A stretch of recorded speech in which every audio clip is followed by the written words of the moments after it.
Pelatih Bahrain, Dr. Dragan Talajic meminta bantuan kepada Jepang jelang menghadapi timnas Indonesia. Dia meminta agar Jepang bisa tetap mengalahkan lawan-lawannya di sisa kualifikasi kendati telah dipastikan lolos ke Piala Dunia 2026. Andai harapan itu terjadi, Dragan Talajic menyebut hal itu secara tidak langsung bisa membantu Bahrain untuk minimal finish keempat di grup C. Jepang baru saja mengalahkan Bahrain dalam pertandingan yang berlangsung di Stadion Saitama, Kamis. Kemenangan tersebut membuat Samurai Biru menjadi tim pertama yang dipastikan lolos ke Piala Dunia 2026. Meski begitu, Jepang masih menyisakan 3 pertandingan lagi yang harus dijalani, yaitu menghadapi Arab Saudi, Australia, dan timnas Indonesia. Dragan Talajic berharap Jepang tidak mengendurkan kekuatan setelah dipastikan lolos ke Piala Dunia 2026. Ia ingin 3 lawan berikutnya dikalahkan Wataru Endo dan kawan-kawan. Jika memungkinkan, Bahrain bisa saja diuntungkan karena hal tersebut. Namun, mereka juga harus mendapatkan hasil positif, jangan sampai kalah dari lawannya. Saya berharap Jepang di 3 laga berikutnya bisa meraih 9 poin penuh, agar perjalanan kami sedikit lebih mudah, kata Talajic. 3 dari 4 kiper timnas Indonesia digeber dalam latihan di Jakarta menjelang melawan Bahrain setibanya dari Australia. Salah satunya yakni Emil Audero. PSSI mengunggah latihan kiper timnas Indonesia di akun TikTok Timnas Indonesia pada Jumat malam WIB. Latihan berlangsung di Stadion Madia, Senayan, Jakarta Pusat. Selain Emil, 2 penjaga gawang timnas Indonesia lainnya yang digenjot dalam latihan yaitu Hernando Ari Sutaryadi dan Nadeo Argawinata. Namun minus Marten Paes. Latihan itu diperkirakan dikhususkan untuk 3 penjaga gawang timnas Indonesia yang tidak tampil menghadapi Australia. Tujuannya kemungkinan untuk tetap menjaga standarisasi performa. Timnas Indonesia akan menjamu Bahrain pada Selasa di Stadion Utama Gelora Bung Karno, Senayan, Jakarta Pusat, dalam lanjutan putaran ketiga grup C kualifikasi Piala Dunia 2026 zona Asia.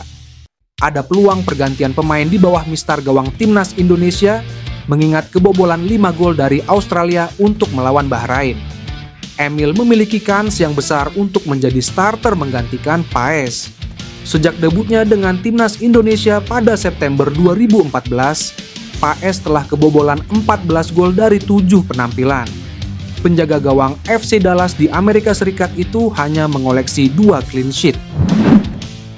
Nama Ian Maatsen kembali menjadi perbincangan hangat di kalangan pecinta sepak bola Indonesia.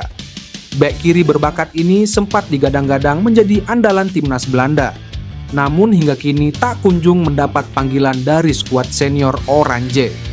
Kondisi ini bisa menjadi peluang emas bagi timnas Indonesia untuk kembali mencoba membujuk Maatsen agar bersedia dinaturalisasi. Perjalanan karier yang mengesankan Ian Echan Maatsen lahir pada 10 Maret 2002 di Vlaardingen, Belanda. Sejak kecil, bakat sepak bolanya sudah terlihat jelas. Ia mengawali karier di Akademi Feyenoord sebelum akhirnya bergabung dengan Chelsea pada 2018. Di Chelsea, Maatsen berkembang pesat dan sempat dipinjamkan ke beberapa klub untuk menambah jam terbang. Setelah kembali ke Chelsea, Maatsen kesulitan menembus skuad utama dan akhirnya dipinjamkan ke Borussia Dortmund. Penampilannya di Bundesliga cukup menjanjikan, sebelum akhirnya Aston Villa merekrutnya secara permanen pada musim panas 2024. Sayangnya, hingga kini Maatsen belum juga mendapatkan panggilan dari timnas Belanda senior. Pelatih Ronald Koeman lebih memilih pemain lain seperti Jorel Hato dari Ajax Amsterdam. Meski Maatsen tampil konsisten di Premier League, peluang bergabung ke timnas Indonesia kendati lahir dan besar di Belanda. Maatsen memiliki darah keturunan Indonesia dari garis keluarganya yang berasal dari Jawa. Hal ini membuatnya berpeluang untuk dinaturalisasi dan memperkuat timnas Indonesia jika ia bersedia dan PSSSI mampu meyakinkannya. Jika Maatsen benar-benar bergabung, timnas Indonesia akan mendapatkan banyak keuntungan. Timnas Bahrain akhirnya tiba di Tangerang, Banten, jelang menghadapi timnas Indonesia. Mereka mendarat dengan selamat usai melewati penerbangan dari Jepang. Sebelumnya, timnas Bahrain menghadapi timnas Jepang pada matchday 7 grup C putaran 3 kualifikasi Piala Dunia 2026 zona Asia di Saitama, Kamis 20 Maret 2025 malam WIB. Duel itu berakhir 2-0 untuk kemenangan Samurai Biru. Berikutnya, Bahrain akan menghadapi Timnas Indonesia.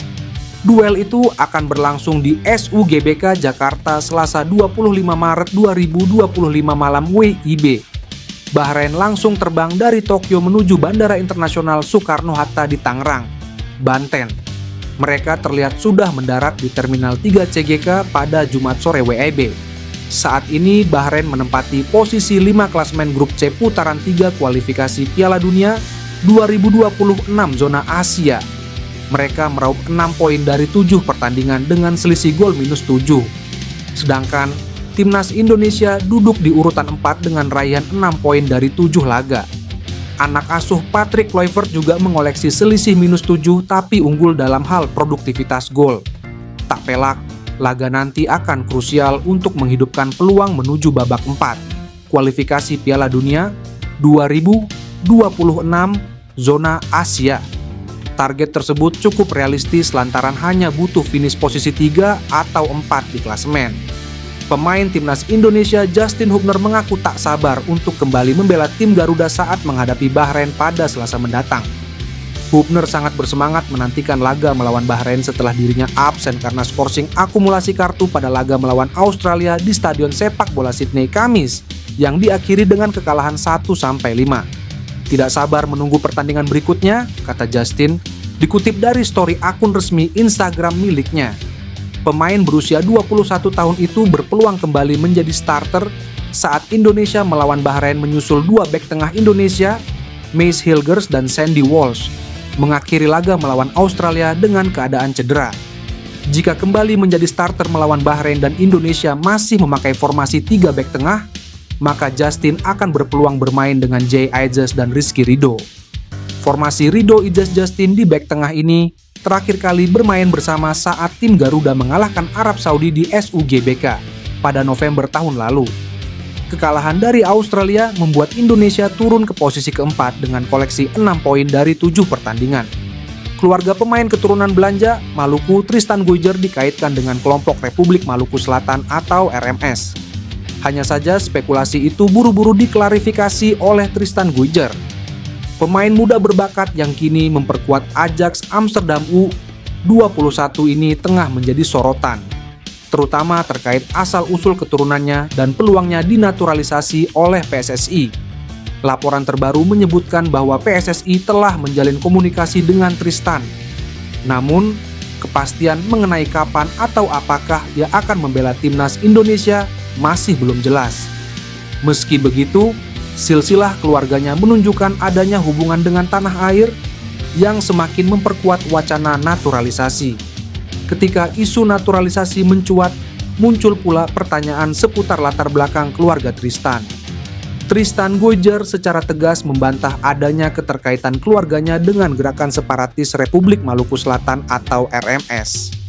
Melalui akun Instagram pribadinya, Tristan Guyger menegaskan bahwa keluarganya bukan bagian dari RMS, seraya menyertakan emotikon hati dan bendera merah putih sebagai bentuk dukungan terhadap Indonesia. Namun, Tristan Guyger juga mengakui bahwa bagi neneknya, situasi hubungan Maluku dan Indonesia merupakan topik yang cukup sensitif. Meski demikian, Tristan menekankan bahwa dirinya memiliki darah Indonesia dan pernah menunjukkan kebanggaannya dengan memasang bendera merah putih.